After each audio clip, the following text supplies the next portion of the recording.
Hits and Crits. This video is brought to you by Asmodee.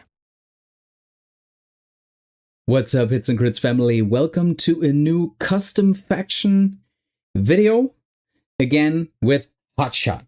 So this is our fourth episode on custom factions, and I'm really happy I have you here today, man, because it's one of my most favorite, and I'm guessing of you as well, one of the most favorite things in the Song of Ice and Fire lore. So yeah, I think we can kick it right off with the cover, and maybe you can tell me a little bit about why Robert's Rebellion. What was it for you to choose that path of creating something custom for Robert's Rebellion? So obviously, Song as a whole is taking place during the War of Five Kings. You know, there's Robb Stark, there's Balon Greyjoy, Joffrey, and a few others.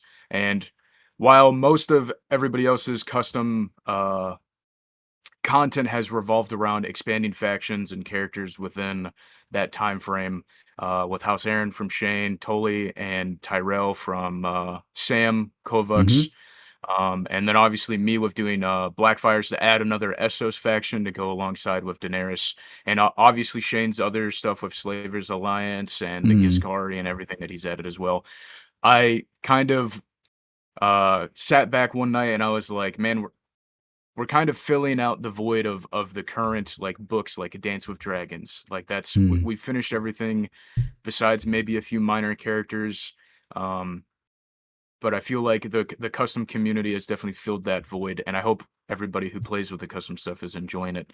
But I thought about other time periods. The world of Ice and Fire, the lore is very expansive. We have thousands of years of content from the World of Ice and Fire book, which I take a lot of inspiration from when doing some things. And I was like, why not do Robert's Rebellion, where the realm, the kingdom of the Iron Throne was torn asunder. It was the end of the Targaryen dynasty, and it had some of the most influential characters. Like even if you aren't like a book fan and you've just watched the show, you know who Robert Baratheon is. You know who Arthur Dayne is. They talk about him all the time. You know who Rhaegar is.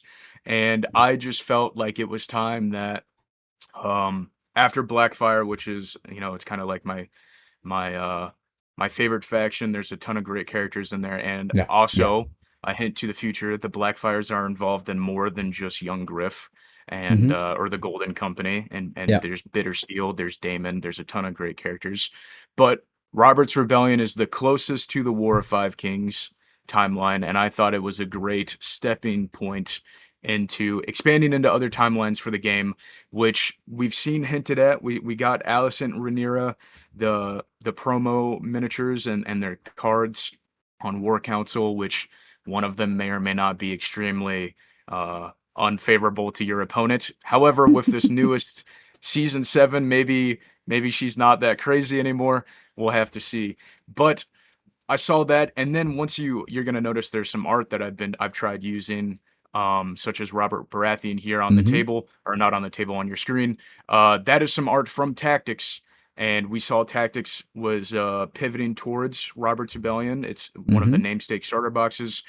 You get Rhaegar, you get Robert Baratheon, and you get young Ned, you get young Roose Bolton, and it's just a ton of things, and I thought it was a great time to start working on that and get something out, because we don't know if they're going to fully transition everything to the war game from Tactics. We don't know if we're going to get Driftmark Sentinels. We don't know if we're going to get the Defender Sculpts as full units. So I thought that those were going to be kind of like the center of the development was going to be these things that people wanted in Song that we might not get. So I hope that I am able to give something back to the community that you guys all enjoy.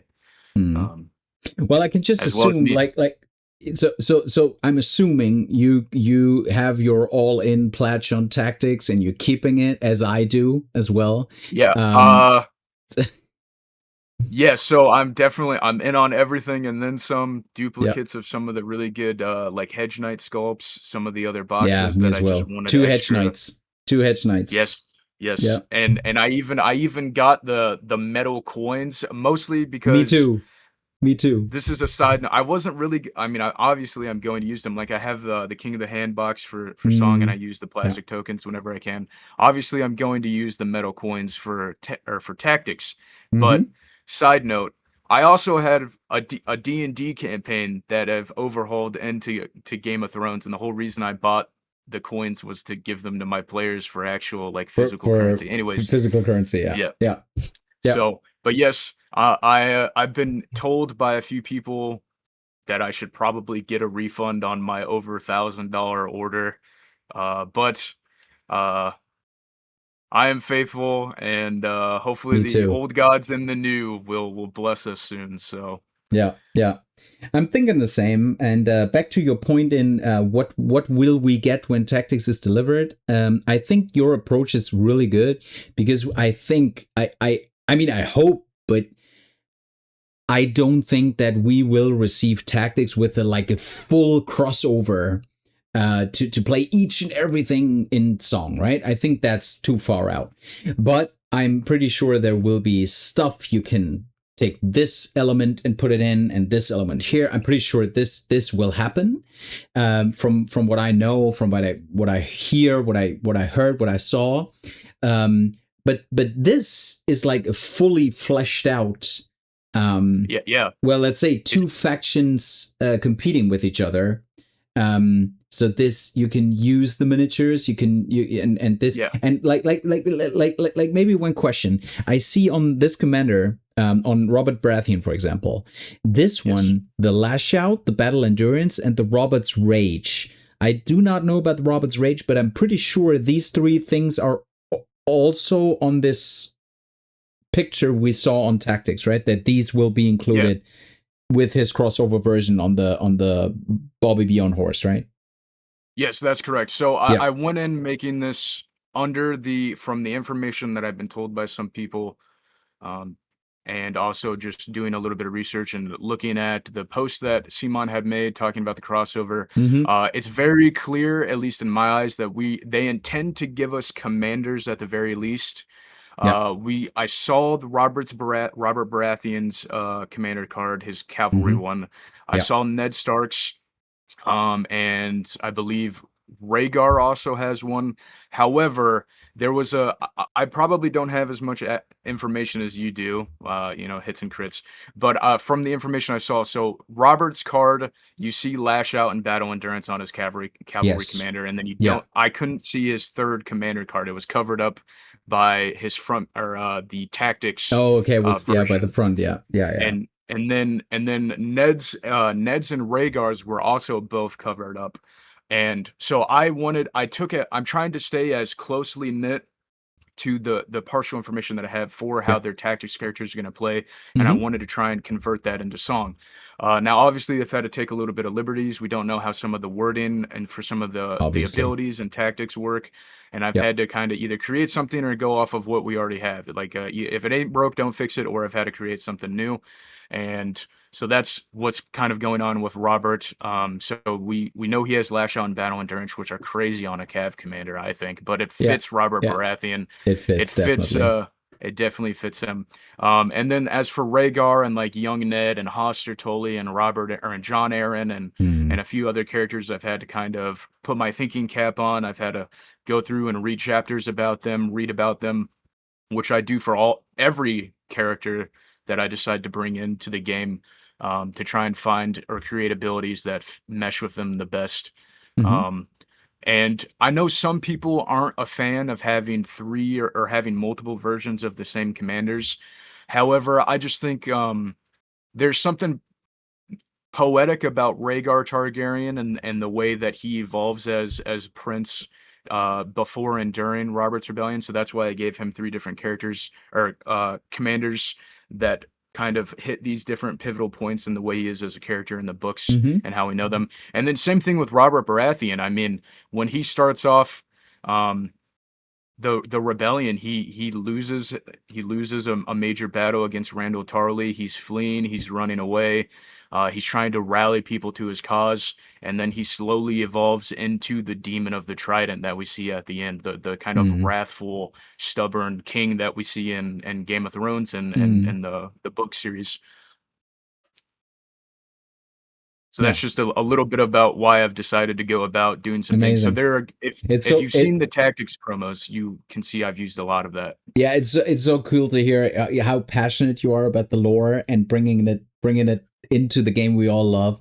So yeah, so we totally get the point why Robert's Rebellion. So now we have the Royal Targaryens versus the rebel forces of the Baratheons. So maybe we can start here with these two cards because they give us a good intro on what was your thinking behind the gameplay, behind the rivalry of those two. Absolutely. So it's essentially two completely different factions.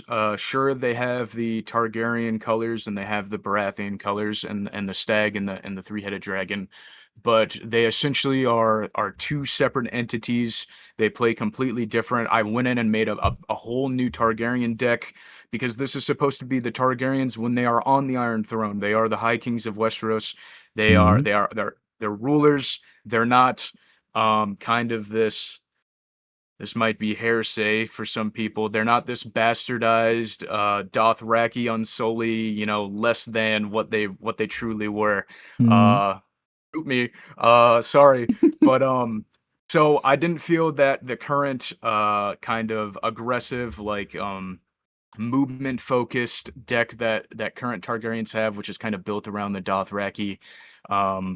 And so I've gone in and I've created a whole new tactics deck for Targaryens. And you can only use them with Royalist Targaryens. You can't bring Unsullied Swordsmen in. You can't bring Dothraki. It's all pivoted to specifically this Royalist cause. And we might see some more glimpse of that in some future works, which we will touch on later. But that was kind of the big thing there. So I took some influence from what's already existing in the game, which is like the Stannis and Renly loyalties, as well as some other ones that we've seen from some custom stuff, such as Shane and Sam with Tyrell and Tully. And I kind of think that the deck is very catered towards a more like defensive or control based play, which is kind of how the Targaryens were during the whole time of the rebellion. And when we look at the rebel forces, as you can see, I've kind of taken the 30% of your total points worth from neutrals, and I've done that to Starks, meaning that you can bring Stark units in your rebels army alongside Baratheons. And so it'll be Starks and Baratheons fighting alongside. They do keep the normal Baratheon deck, but there is some customizability that we can touch on a little bit involving the flexibility of how the rebellion was. There wasn't one guaranteed command structure for Robert's Rebellion. Armies were split up. You had the Starks and the Tullys fighting in one area. You have Starks and Baratheons fighting at like the Battle of the Bells. It's not like a very tight-knit command structure. It's very fluid. And I thought that the one of the gameplay rules for the faction kind of helps lull that into reality. And then also, you can only have rebel units as well. Neutrals are both allowed for both factions. But I think a lot of people are going to have fun with the list building of combining Starks and Baratheons. Yeah, definitely. I mean, we see that already, like not combining, but the aspect of I have brother without banners and I can bring in Baratheon or Stark units is pretty amazing, right? Even though it's a small faction or like a mini faction, still amazing, right? So like gameplay ideas, and you already talked about the rebel forces. So now you give players as you just said, the Baratheon rebels and the Stark rebels, and also now we see all the stuff you can take when going for the Baratheon side or the Stark rebel side. So how did you decide? I mean, obviously it's Stark, but was anything left out? How did you decide what is on these cards in terms of what you can take as a Baratheon rebel player or a Stark rebel player? Yes, so obviously I've included characters that were not only alive but also somewhat involved in Robert's rebellion. Mm-hmm. There is Catelyn Stark. Obviously, she wasn't on the battlefields, but she can play herself in that NCU role Mm-hmm. because she is one of the key reasons that the Stab Alliance, the Stark, Tully, Aaron, Baratheon alliance happened is the marriages. Um, so that's why she's included. And then obviously you have Halland Reed, Roger Cassell, Great John, Rickard Karstark, all of these older, more influential lords and generals and commanders under Robb Stark that had fought alongside Ned and Robert during Robert's Rebellion. I mean, they answered Ned's Mm-hmm. cause, the rise to the banners and the march south.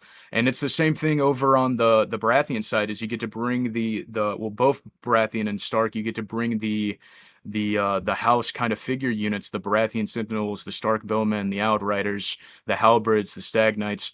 But then for the Baratheons, there were Storm Lords that they're fighting each other currently, whether they're Renly or Stannis loyalty in the War of Five Kings. But just 15 years before that, they were all fighting under Robert Baratheon's banners and his cause. Um, so we see like Justin Massey, the Estermonts, Courtney Penrose, all of them were involved in Robert's Rebellion in some shape or form, whether fighting on the battlefields at the Trident, at Summerhall, or they were defending Storm's End from Mace Tyrell and his siege. Such as Davos Seaworth, we get the Onion Knight, but I've also created another version of him to go alongside with a Stannis NCU and commander, which hopefully people who love Stannis the Manus will appreciate his version Mm-hmm. within Over Robert's the regular Rebellion. one. Yeah. Yeah. Yeah. Okay. So, what's on the Targaryen side of things? Wealth of the Sea and Yes. the White Spear. So within the Targaryen roster and kind of the design flavor, I wanted two or three different ways where people could go about it, because at that time, it's not very concise. You have royalist supporters. However, there's things going down in the background. People are not truly loyal to the Mad King. They've seen what he's done ever since the events of the Darkland Rebellion and Duskendale, the Defiance of Duskendale. He's not the king that they once wanted to serve.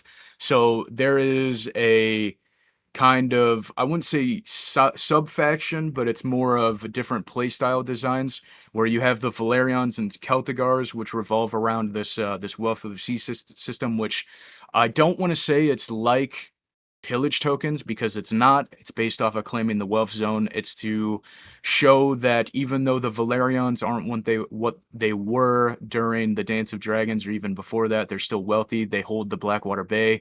They deal with trade and commerce. The Celtigars famously have always been in a small council role as either Hand of the King, with Bartimaeus Celtigar to Rhaenyra, before Corlys, or Master of Coins. So it's revolved around tactic zones and bags and buffing units, and then you get these wealth tokens with Valerian units to increase their capability offensively or kind of be a support role.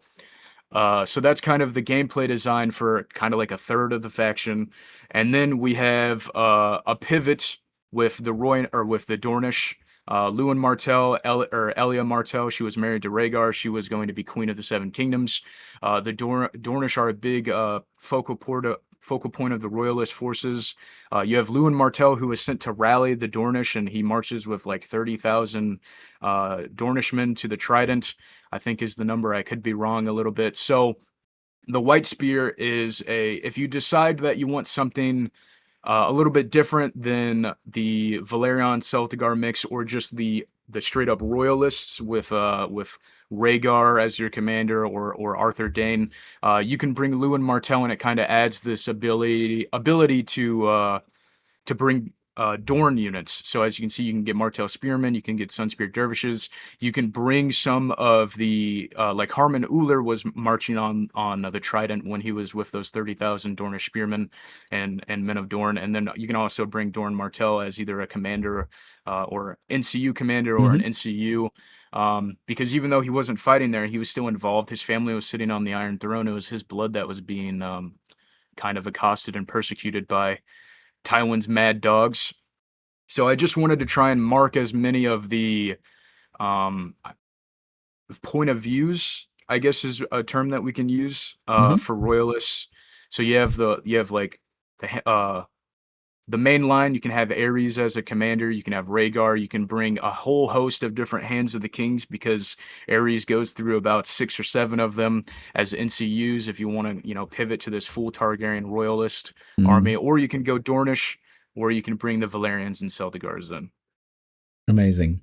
So both, I feel like both factions are, you give the liberty or the freedom to players to choose from a different faction, which is pretty cool, but on a totally different aspect. So one of them can do the 30% rule and just include Yep. them. And here you choose, basically, right? You choose your point of view. Is that correct? Yep. You yeah. So yeah, to get access to certain units. So so now here's an example of what we talked about when you choose to be a rebel leader.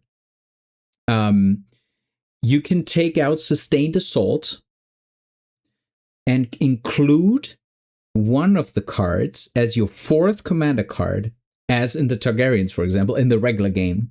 So you get a fourth commander card from a character you are also using in your list. So now this example shows we take Jon Arryn as an NCU, right? So he's there. Your normal commander is Hoster Tully. So these are your 3 cards, but you can choose this one particular card from the Jon Arryn commander version as the 4th card of your deck. So this is just one example I just made up, not aiming for it's good or anything. Just said this could happen. So you can you take out sustained assault, you take your commander, and you take any other character in your list, either attachment or NCU, whatever. You can pull that particular card from his commander version as your 4th card. Yeah, that's correct. So if you want to have that brothers in arms of Robert Baratheon and Ned, and you really love Robert Baratheon's cavalry commander, but there's one card from Ned, like Quiet Wolf, and you're just like, I really love that tactics card. And there was kind of a thought process of, do I make it more like the Targaryen, where each commander has a different tactics card that you pull out of Baratheon's? And me personally, I was kind of thinking like sustained assault. I mean, sure, it's an okay card, but I see a lot of people discard it when I play against Baratheons. I discard it sometimes when I play Baratheons, and I feel like the capability of getting a 4th commander card way exceeds the possible worthiness of sustained assault. So that was the thought process with pulling it out. But you can have all 3. You can have all 3 of Robert Baratheon's cavalry commander cards and a Ned card. You can have Ned's 3 cards and Jon Arryn's, as if you include an attachment or NCU version of any of those commanders. And it just, once again, it's all about the flexibility and the way that you can combine to make cool, interesting armies. And I'm sure, as I know for a fact, because I've played a ton of this, I've had people play test it, there are a few, like, pretty wacky combinations of tactics cards that you can put in there, such as Eldon Estermont and Courtney Penrose, both sharing their very good tactics deck. Or getting, who doesn't want to have counterplot? So you just take Courtney Penrose's counterplot, and now you're all of your armies have counterplot. So there's a ton of great mixing of units and mixing of commanders and tactics cards.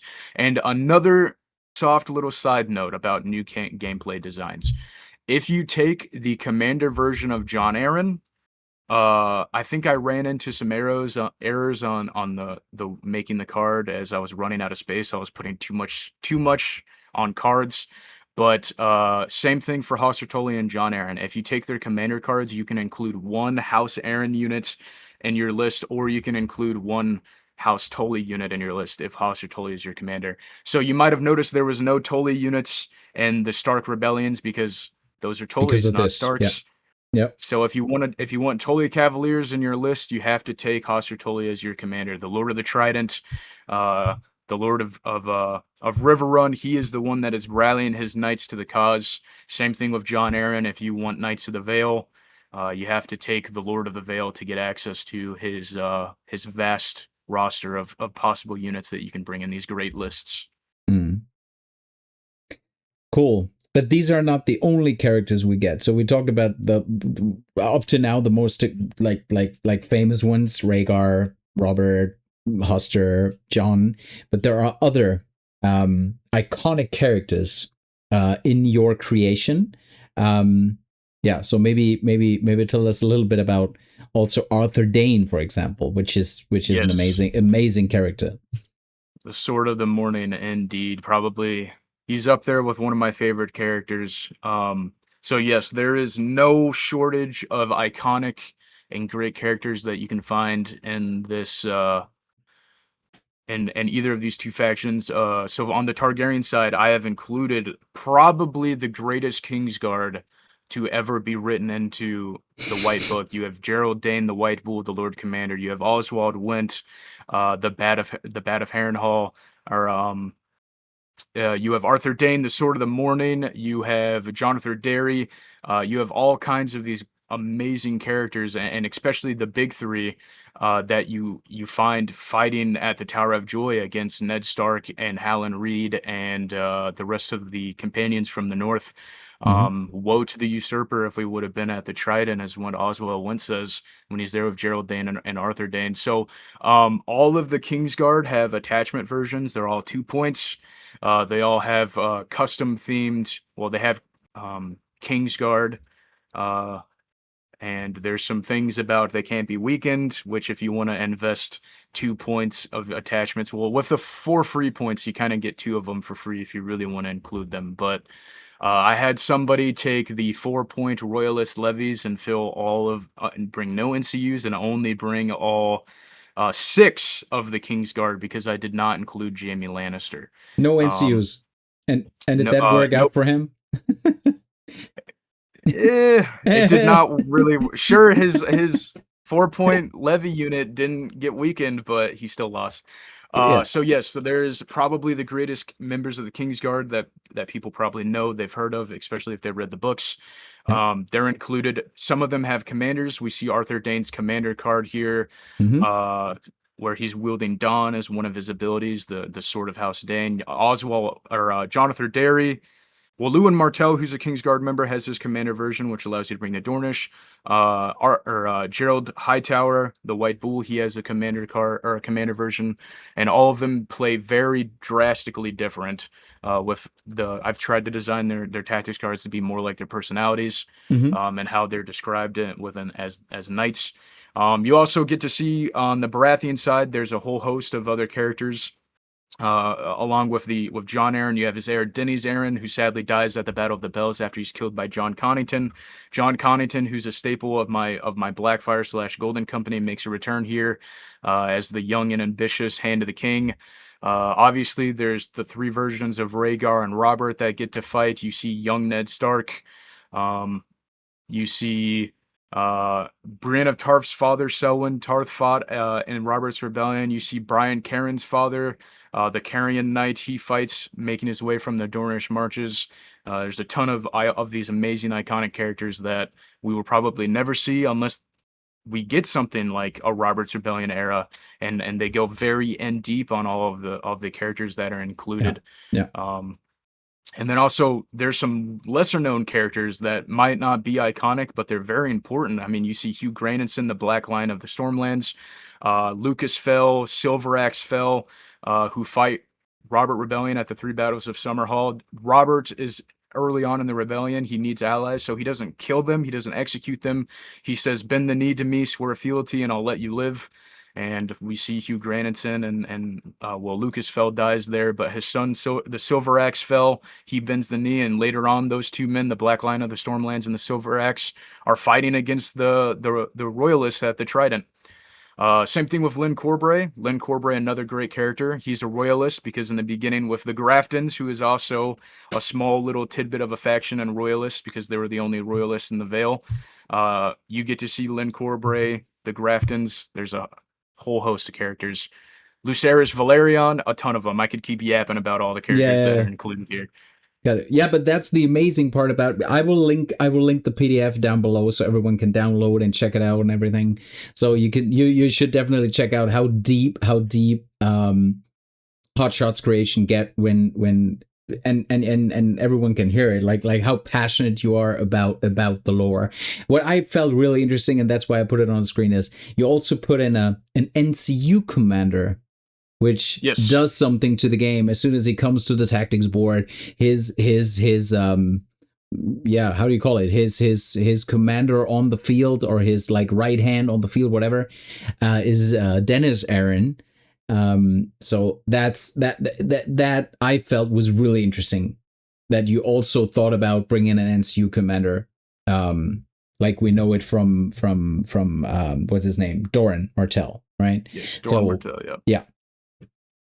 How did that come along? Why these two, and why is it an NCU commander? So Jon Arryn, he has a few nicknames. Well, he's the Lord of the Vale. He's the Warden of the East.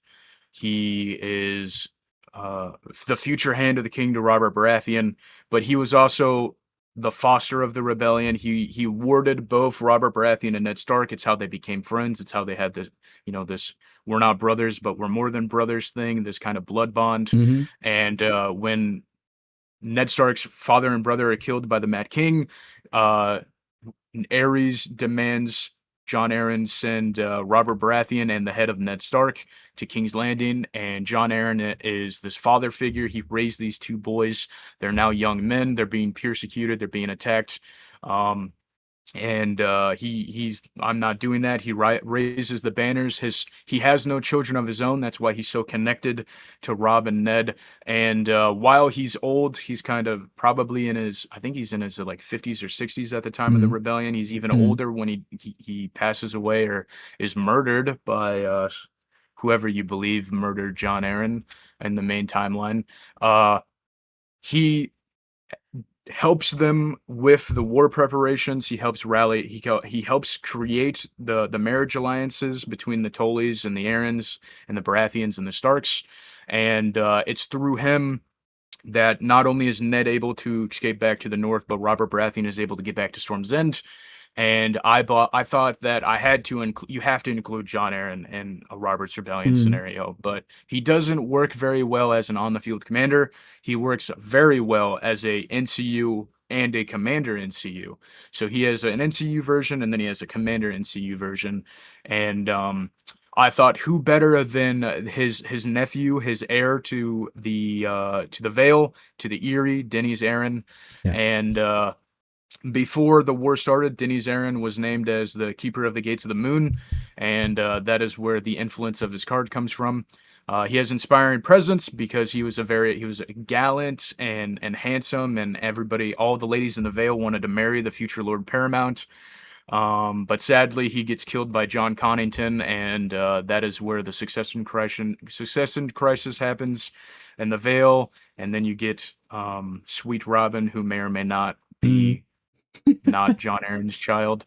But so Keeper of the Gates of the Moon, I wanted something different, something interesting that could happen with the maneuverability and the usefulness of a commander NCU. So obviously you're going to be using NCUs every round. You're going to have them on the board unless something is causing you to want to just pass with Jon Arryn. So when you claim a tactics, when Jon Arryn is on the board, when he's on a tactics zone, Denys Arryn gets buffed up both offensively, well, not offensively, it's all defensively. So his defensive bonus or his defensive rating, so whether you throw him in and Stark Sworn Swords, and he has 4-up defense, or you put him in Tully Sworn Shields, he has 3-up defense. While Jon Arryn is on the board, that defensive rating cannot be affected by Sundering. So you're never getting a -1 from Sundering. And if Jon Arryn is on the sword specifically, enemy attackers do not gain flank or rear bonuses. So there's a chance that Denys Arryn can be holding the line and get rear charged. And because Jon Arryn is on the swords, his 3-up defense stays 3-up defense. Yeah. Yeah. Cool idea. So, yeah. Yep. Cool. And I thought that Oh, just a little final note. I thought that ability definitely goes a very, very strongly into Shane's House Aaron, the defensive unit, the defensive mindset. Yeah. I definitely tried pulling as much influence from Tully's with Sam and Shane with Aaron, and because those guys are, I'm friend, or I like to think I'm friends with them. I like to talk with those guys. They have some great ideas, and they're a great help to the community and an inspiration to me. Definitely, man. So when we talk about all these great ideas, right, and all the amount of units put together, the amount of tactics cards, right? We talked about so many commanders, so many NCU versions, attachment versions, and all that kind of stuff. What a lot of times arise when we see custom factions is the part about balance and playability, right? How is that really balanced? How is that playable? I mean, we can all settle on this is a custom creation.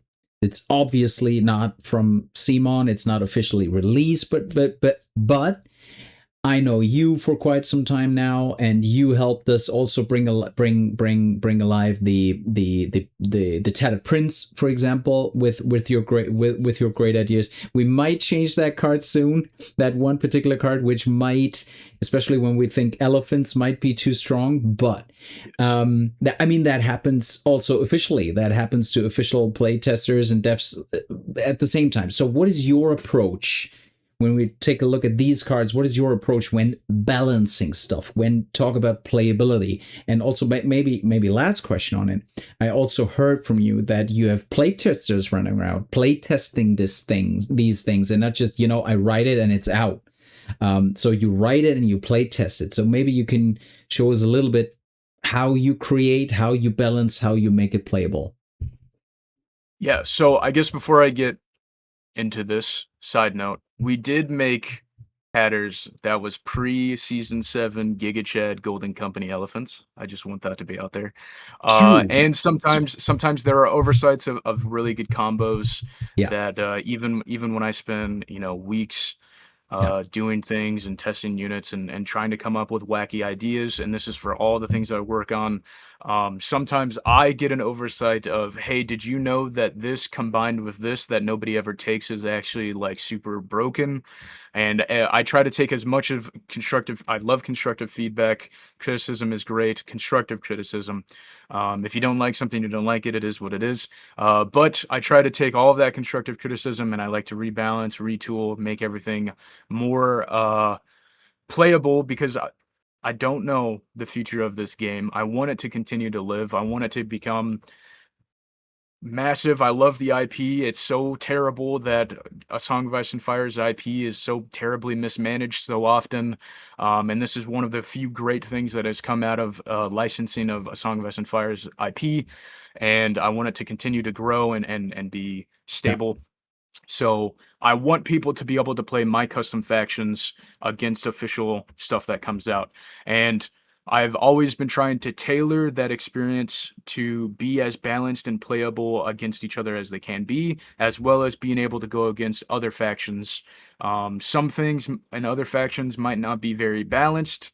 Some things, not throwing any shade or anything, but I also know some people come at a design point of this faction shouldn't be used in competitive things. It should be used as a storytelling piece, a scenario piece. There's not a lot of balance to it. Some things like that, which is great. Scenarios are great. Storytelling games are great too, but I know there's a competitive aspect to all of this. So I do make units and attachments and tactics cards and commanders and abilities. I try to come up with flavorful abilities that aren't just, here's a condition token, here's another condition token, because unfortunately, from my point of view, that seems to be what a lot of new abilities or reworks just seem to just be. I can throw out 15 condition tokens in one turn. And I think that there's so much cool lore and things that happen that you can, why not have an ability based off of the Valyrian steel sword that makes you the greatest swordsman? So I definitely I come in, I sometimes I ask other creators like Sam Kolvux, Mm-hmm. I'll send him things and I'll be like, "Hey, what's your opinion on this? Can we run it? Do you think this is a little bit overpowered? I'm gonna run it against some of your Tyrell or Tully stuff." I have a few people in my local group that one of them is he's always volunteering as tribute to go and test something, to try and break something. So I definitely have a good access, and then other people too, and discords and other people that I know that are just willing to sling some dice. They know that it's a test. They don't care if they get one shot, but if we get one shot, then we know something needs to be fixed. Yep. Yep. And I kind of have my mindset when it comes to all of these units and everything is I'm under the mindset of more is better, as in more options, more units, more characters, more things, because who wants to play the same list 11 times in a row? So that's why I come at some of these aspects with grand ideas and grandiose execution. It's very ambitious. I know some people might get overwhelmed, but I try to make things be as concise and usable and playable and biased and fair as I can. Obviously, things fall through the cracks. And every time that there's a new update, especially season 7, which I am under the idea that if there wasn't much balance involved, I think there was a different idea on how things wanted to be brought in. You have the Lightbringers. I don't think the Lightbringers are too crazy. People will disagree with me. Giants, Unsullied Swordmasters, Counter Strike, you can't weaken me, all these things in one 7-point unit, not even thinking about throwing in tactics cards or an attachment and have 10 dice on 3, always rerolling, never weakened. I think people might see something as labeled as CMON and go, that means it's great. It's not no issues or problems. Perfectly balanced game, no issues or problems, no flawed design because it has CMON on it. I think if you take the rose-tinted glasses off, there are some things that clearly cause problems. And one thing I can go on is Lucerys Valerion. I have gone through 5 different iterations of his commander or his tactics or his NCU ability, not commander, sorry. With the Valerian blockade, and he's a kind of a mix between an Othel Yarwick or Pax Redwine, if you know the Tyrell design. However, it's a little different. If you claim a zone, after resolving that zone's effect, I can take an order token off and I can target a unit and make a ranged attack against them. And it's very different. It's kind of like a control piece. It's like, are you sure you want to? Are the swords worth me shooting your unit after you get the swords attack on round 4? It's just some things in there, and I've gone through. There was one iteration which was so terrible that nobody wanted to use it. Nobody wanted to pay 5 points for him. There was one version that for 5 points he was the greatest. It was like it was a pocket dragon. So I've definitely I'm all great. Yeah, it was definitely a pocket dragon.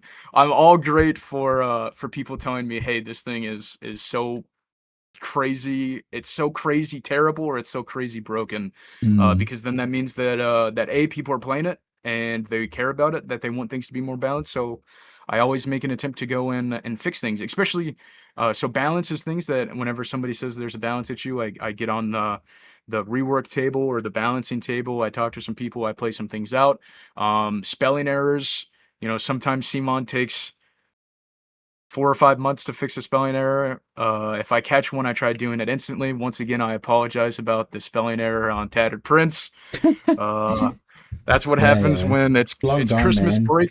It's all good. It's all good. But yeah, so balance and playability is definitely a thing that I want to strike as important to me. As much as I love the lore and everything, I also know that it is a war game, and if you are getting ransacked by something, it's not fun. So yeah, exactly. And like one note to custom factions, right? Because we're all here. We have basically like a game which is in its official state gives you these 11 factions and they are balanced around each other. Season 7 less than season 6, but whatever. So it's there.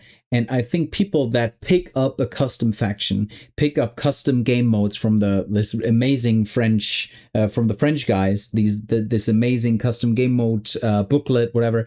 If you pick up this stuff, you always have to think about, I want this to have more fun with the game. right? It gives me an extra layer of what the game can give me in its official state. So I'm always so like appreciating all the stuff you guys do, because I know a lot of hours, a lot of hard work goes into that. So if I find a broken combo, right, at some point, I will never think, man, didn't they think about it? Because in the end, it just gives me an extra layer of fun and excitement for the game. And that's the most important part. If I break it at some point, I'm like, hey man, I can give you a note. And I'm like, okay, I won't play it probably another time because it just breaks my opponent or it breaks the fun.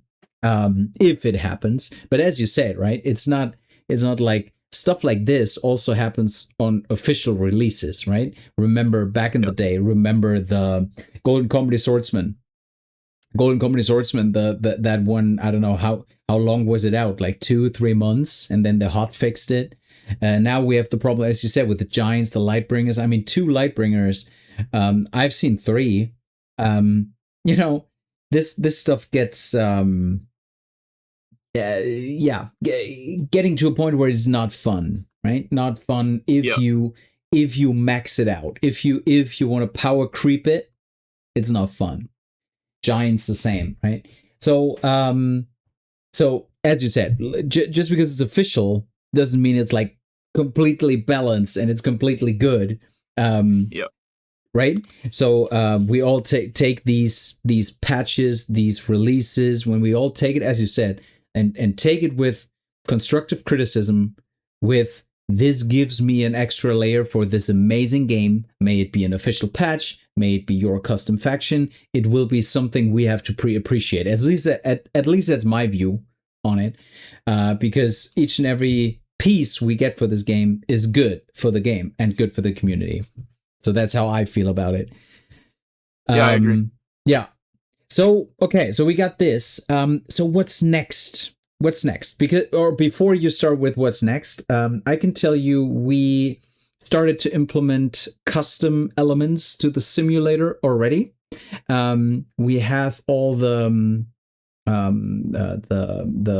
factions we talked about already, like Tully and like all these are Blackfire. These are all in there already in the simulator, and we definitely want this one in the simulator as well as soon as possible. I can tell you that for what is next on the simulator, this is one of the pieces. What's next? Okay, what's next for you?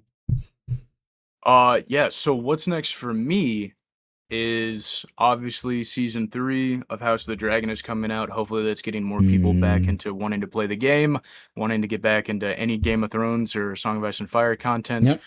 And I thought, why not work on the Dance of Dragons? Once again, iconic characters, iconic battles, some even more iconic than the war things that happened in the War of Five Kings, and dragons. And not just little juvenile dragons that fit on solo trays. Yeah. Maybe big, massive, bigger, hardened, ready dragons on trays that have customly been designed that are about 2 mammoth trays put together. There will be some things shown in the future I talked about, but here's a nice little teaser. We have the sea snake Corlys Velaryon, one of the most important characters of the Blacks, and obviously Sir Otto Hightower, the Hand of the King, to Viserys for the Greens. Yes. So that is what's coming next. So here's just a little teaser. We have a commander card for Corlys, and then a 5-point NCU for Otto Hightower, which I hope can get people thinking about what's going on. Obviously, it's going to be another affiliations with Blacks and Greens and the Targaryens.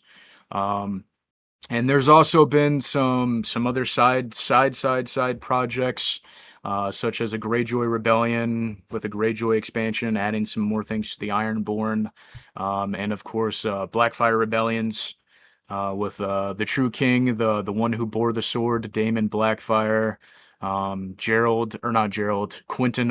Quentin Ball, the Fireball, Melee's the Monstrous, all of these great iconic characters from the books as well.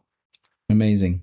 And all of these does not, and we're not talking about the cards only, because some of your patrons already received some miniatures as well, right? So, So yeah. So some of these are a little. These are a first reveal here. Some people may have seen the Dragon Knight Lancer and Infantry Hmm. Rhaegar. I might have Hmm. shown those a while ago, Yeah. but these have kind of been in the background. Patreons have either already received Blackfire miniatures or they will be receiving them. I've kind of had a little delay. We had to go through and completely change 4 of the sculpts, the Cav sculpts, because they just exploded in the printer. Or they looked like they were going to explode in the printer. So we've kind of looked at some of those things. Some of them had to get redesigned because they were too small. Some of the swords were a little bit not great, and we had to get those finished and made bigger. I don't think we printed. Yeah, so the Golden Company Squires were ones that I've gone through like 3 or 4 different versions of them because the Hmm. 3D modeler test printed one of them and it blew up in his own printer. Yeah. And so we had to go through and we changed some stuff, get things fixed. But here we have Vhagar for the greens, Daemon Targaryen, the king consort, and then we have some future Robert's Rebellion miniatures that I hope to, with the gracious support of the Patreons, continue to get more miniatures and more content out. And hopefully soon, if people are interested, they can get their own Blackfire miniature set in the future, in the near future, hopefully, if time and resources allow. But Yep. it will definitely be available very soon. So that is what is next for me and That's what Hot is Shots next. Customs. Yes.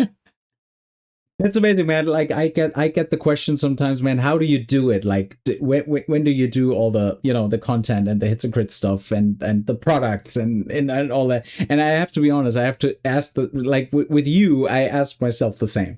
I ask myself, when is he reading all that stuff? When is he designing all that stuff? When is he balancing all that stuff? When is he doing the miniatures? When is he doing his Patreons? Where so a big compliment to you and what you create.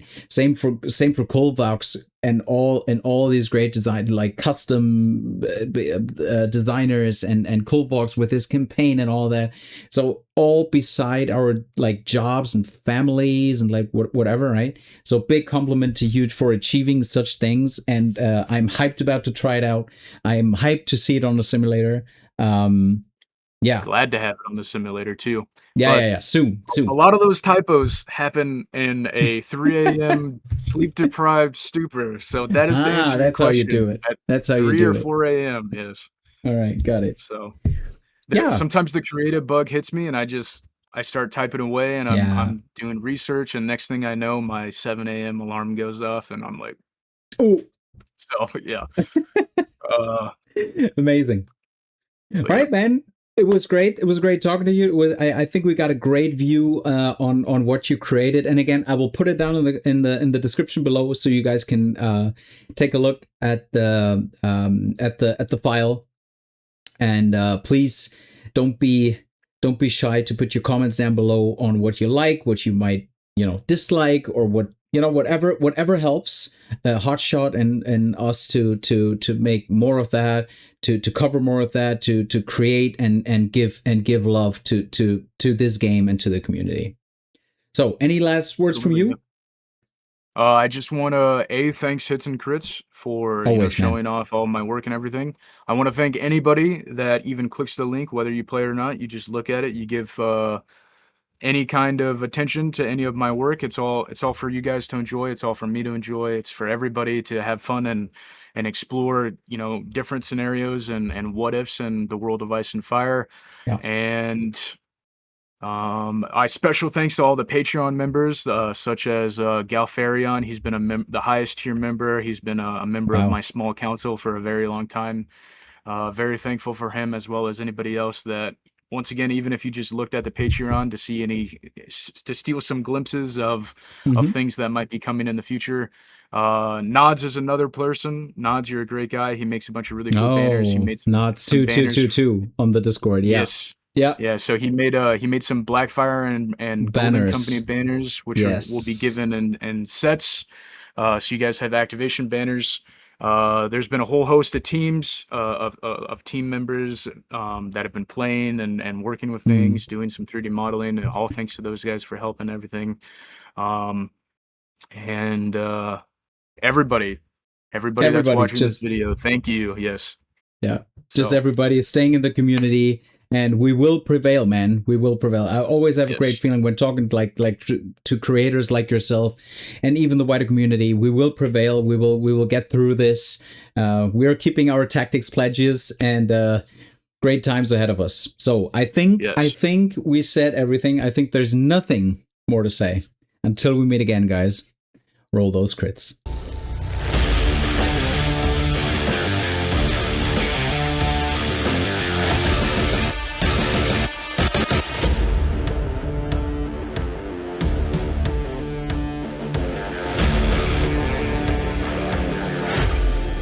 Come for the hits and stay for the crits.